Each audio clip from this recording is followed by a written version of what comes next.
So guys, let's discuss this question. Question is, producer's equilibrium under MRMC approach is achieved. If we are talking about producer's equilibrium achieve करने के लिए हमारे पास दो methods हैं. Producers equilibrium achieve करने के अपने पास दो मेथड्स होते हैं, एक MRMC अप्रोच और एक TRTC अप्रोच. तो हमारे कोर्स में सिर्फ MRMC अप्रोच ही है.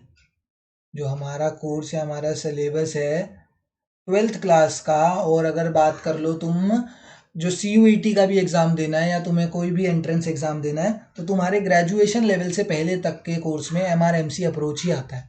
जब तुम ग्रेजुएशन में अगर इको ऑनर्स लोगे तब तुम्हें TRTC अप्रोच के बारे में बताया जाएगा. तो प्रोड्यूसर्स इक्विलिब्रियम में MRMC अप्रोच की दो कंडीशंस होती हैं. First condition is MR is equals to MC and the second condition is MC must be rising. MC अपने राइजिंग फेज में होना चाहिए, सेकंड कंडीशन. और first condition MR is equals to MC होना चाहिए.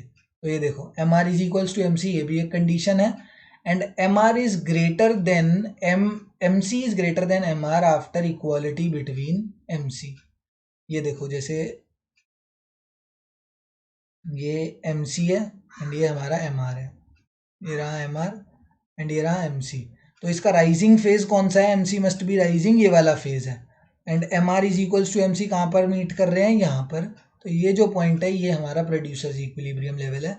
एंड इस पॉइंट के अगर तुम आगे जाके देखो, इस पॉइंट के जैसे ही मैं आगे गया तो इस पॉइंट के आगे जब हमने देखा तो MC की वैल्यू बड़ी आ रही है. MC is greater than MR after the equality between MR and MC. जैसे ही MR और MC का इक्वालिटी देखने को मिला एंड उससे आगे हम गए तो हमने क्या देखा? MC की value marginal cost is greater than marginal revenue.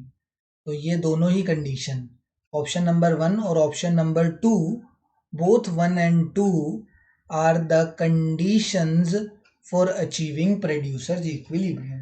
Producer equilibrium achieve करने के लिए दोनों ही कंडीशन सेटिस्फाई करनी पड़ेगी कि MR is equals to MC and the second condition is MC must be greater than MR after the equality. इसी को बहुत अलग अलग तरीकों से लिख देते हैं. किसी बुक्स में ऐसे लिखा होता है, किसी में लिखा होता है सेकेंड कंडीशन कि MC must B rising after the equality, ऐसे लिखा होता है. किसी बुक्स में लिखा होता है कि MC must cut MR from below. MC जो है वो MR को नीचे से कट करे. तो एक ही मतलब है, सब चीज़ों का एक ही मतलब है. बस इतना होना चाहिए कि MC जो है वो अपने राइजिंग फेज में होना चाहिए. एक MC का डिक्रीजिंग फेज होता है और एक राइजिंग फेज होता है. तो जब अब वो MC अपने राइजिंग फेज में कट करेगा MR को, वो हमें प्रोड्यूसर्स का इक्विलिब्रियम बताकर देगा. ठीक है. तो both 1 and 2 are the conditions for achieving producers equilibrium under MRMC approach. ठीक है.